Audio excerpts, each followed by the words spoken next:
Welcome to this special edition of Spring Football on the Green Wave Report from On SI Tulane. I'm Doug Joubert. The Green Wave Report is a weekly rundown of stories we put together, analysis of what went on, and what you can expect later in the week from On SI Tulane, part of the Sports Illustrated Network. If you like what we produce each week, and we'd appreciate it if you'd like the stories and subscribe to our YouTube channel. It helps us in knowing what you like and what you don't. Today, day 11 of spring football for Tulane. So an overcast, breezy day with temperatures in the mid-60s for most of practice. Pretty comfortable day in Yulman Stadium. Amongst those in attendance today, about 10 possible recruits and their families were spread out on the sidelines to observe practice. It was nice to see American Conference Championship game most valuable player Jack Chenchu. He was at practice today. Now, the Tulane safety had off-season shoulder surgery and came out in his jersey, no pads, just to be out and about and hang out with his teammates. He will not be participating in any spring drills, but is expected to be fully ready for fall practice. Also in attendance today, a number of former Tulane stars. From last year, defensive lineman Cam Hamilton and linebacker Sam Howard. And from the Cotton Bowl team, backer Nick Anderson. We got here a little early this morning to see what was going on. Place kickers Jackson Corville and Zach Marini were over there, along with long snapper Jason Arredondo. They're the only ones in Yulman Stadium when we got here at 7:40. Now, they did have a bunch of people over on the practice field on the side. The offensive line was meeting in the bunker room, going through a thick 3-inch binder full of plays and schemes. For the first time in spring practice that we can remember, all 6 quarterbacks wore the red jerseys, not just the 2 that are vying for the starting position, Caden Samanza and Zion Chris Gremion. During team drills today, it may just be that Zion is still learning his receivers, still learning the playbook, but we do notice that he tends to sort of stare down his receivers, not looking at other receiving possibilities during the play. However, that said, a really nice 20-yard catch in traffic by tight end Gabe Lavorne from Zion during team drills. Early on, the defense held down the running game extremely well, as we've seen already this week. Very few creases could be found for the Tulane running backs. But then, later on in practice, the team drills, again, things sort of turned around. The O-line did much, much better. Today, interviews with defensive passing game coordinator Bryan Berezowitz and cornerbacks Marquez, Macho, Stevenson, and E'zaiah Shine. Of course, better looking, naturally. Yeah. So, why Tulane when you entered the portal? What was the factors there for you? Why I picked Tulane was because, one, I was already familiar with Coach J.J. McCleskey, just being from Louisiana. Mm-hmm. He recruited me a little while I was at Captain Shreve, and I did my background research on him. You know, he played in the league for 8 years with the Saints. The things he did, knowing that he was a walk-on at Tennessee, like the adversity he knows, the things he knows of the game, for him to be able to, at his size, for him to be able to play in the league for that time, like, it's something that he did right. So I just know I wanted to be that guy. And then again, just him being familiar with Rob Green that was at Texas Tech, which was a former worker with him.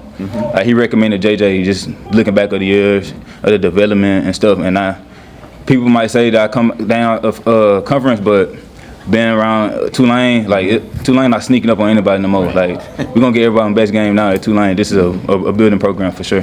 So you played a lot 2 years ago, not much last year. How frustrating was that? I mean, obviously Texas Tech had a really good year, but what was it like for you? It was really frustrating just knowing what I could do, but it was the best. It was the best for my career because just sitting out with a shoulder surgery, I was able to play behind guys like Bryce Pollock, Dante Balfour, Amir Boyd, Marion Horn, just learn the game from older guys. So, I mean, I learned a lot of things just sitting out and just being able to watch football. You had a shoulder injury? Is that what happened? When had that happen? Actually, it was a year ago today, April 9th. Okay. Oh. Yes, sir, a year ago today. Okay. Where'd you get the nickname Macho? When I was born, my mom said I weighed like 10.5 pounds. So, yeah, I was a big baby. 10.5 pounds? Yeah. So, Macho? Yes, sir. Yeah, Macho. You've been going by that since. Yeah, it's even up on my locker. It's Macho. What do you feel like are your biggest strengths? What's going to get you a starting role on this team? My biggest strengths, I say my awareness and my length. Cause like you can find big corners, but it's hard to find a big corner that can move, like change directions, guard routes in the field, and just my experience, like just knowing the situation, what's the call, what situation, where we at on the field, are we down, are we up, just things of that nature. Just learn the defense, being a pro in the defense. Tell us a little bit about the defense at Tulane and how it compares to where you were before. Actually, we run the same scheme, so it's just coming in and just making plays, put my eyes in the right spot, listening to Coach JJ, Coach Wood, not Coach Wood, Coach Polk trusting us to be cover guys because we can't hit the cover. So yeah, just being that thing. How do you feel about the talent as a whole, as a group at your at corner? Man, I love this team. I love this group just coming in. We got guys like Shine from last year. I know y'all familiar with him. Mm-hmm. We got CJ Agu transferring from Louisville. We got Anthony Rogers. Hey, that's a sleeper from Nichols, small corner, and like we just compete every day. And like, there's no envy in our room. That's one thing, cause like you can tell in our room we all love each other, so we all learn something new from each other. If one's slacking, we all pick each other up. There's no like envy in this room. We all love each other. You had to learn on the job last year. How much better do you feel like you are now? I feel like I got way much better. You know, last year my first time starting, so like it was kind of like I was kind of under pressure and all that as like, you know, starting my first collegiate. So, but this year now I'm way confident now in my technique. So like everything, like the game coming slow, so like I can have good reads and like everything's come slow to me now. So is that the biggest difference? Just being more comfortable with what's going on? Yeah, being more comfortable, knowing the scheme, just being aware of what's going on down the distance, is like, you know, situational awareness. You had Macho coming in, and you heard him bragging about the room. Yeah. You know, tell us a little bit about how you feel about the defensive back room. I think we got a great defensive back room. I mean, like we got 3 transfers. We got Macho, Anthony Rogers, and CJ Agu.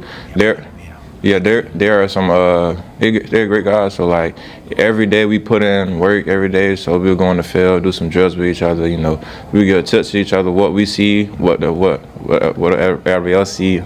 But yeah, like about that.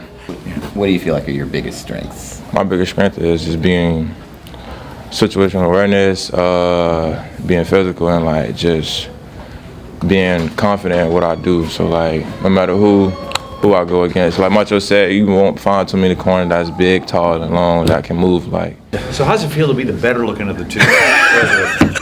I don't know. I've always felt that way my whole life. So. You know, we only tell you apart by the shoes, right? By the shoes, yeah. Yeah, Byron told me last year you wear non-cleats and Braden's always. Correct. He's the crazier one, obviously. What tips do you have for just that we can pass along to people? Are there any tips? Yeah, I'm gonna be honest. Other than being the more good-looking one, of course, I couldn't really. He's a little crazier, I guess I'd say. Crazy? You know? You guys What do you mean? Like coordinating today too, outfit-wise. Yeah, y'all did. Hey, what we say is we're always on one accord. So as DB coaches, so myself, you know, my little brother, and then Coach Shojay, we all wore the same thing today. The little college football playoff cutoff. There you go. So, you know, you gotta look good. So I'm going to hijack some of your stuff.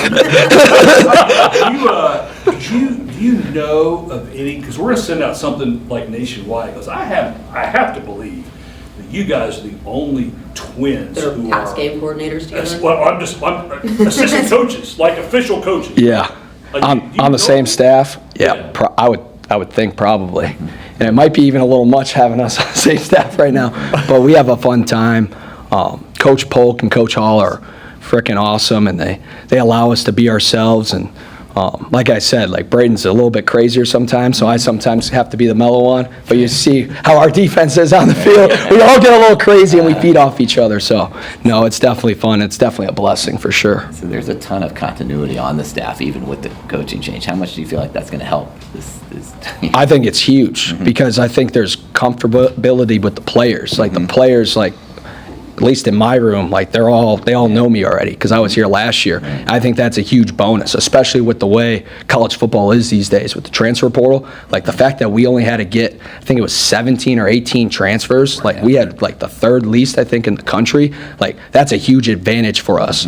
And now some of the stuff's a little bit different, but having some familiarity with the staff and the players, I think, is going to pay dividends down the road. How are you feeling about your defensive backfield?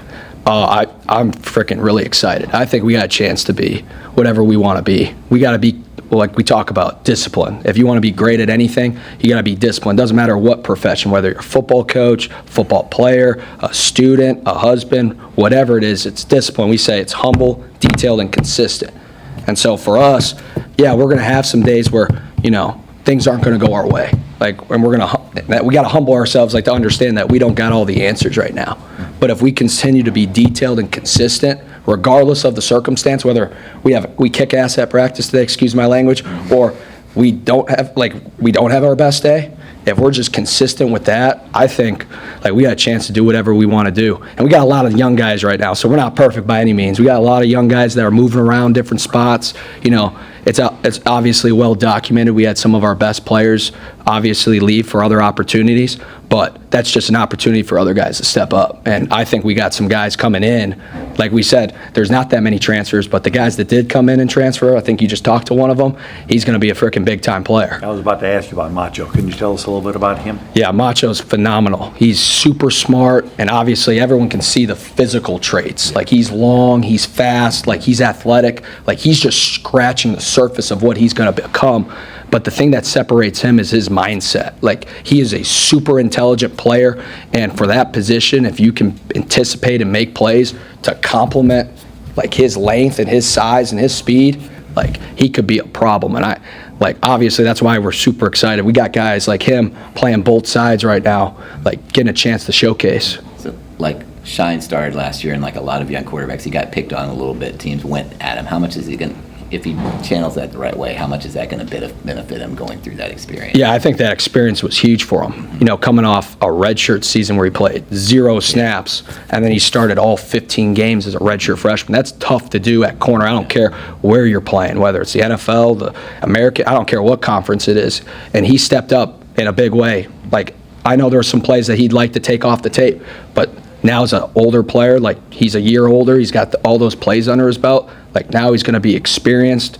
And again, he's a guy who's cross-trained in multiple spots. So I think for him, the confidence piece is huge. Like getting his hands on a ball, like I think it could be huge for him. Then you had Chinchu coming back with you. Right. That's going to be a nice little addition. Oh, yeah, to keep him, absolutely. He's the freaking heart and soul of our team. Like, his energy is contagious. Like, having him out there at practice, like, talking to the other guys, like, it's all the intangibles that you don't see. Like, obviously, he's a great football player. Like, that, his play speaks for itself.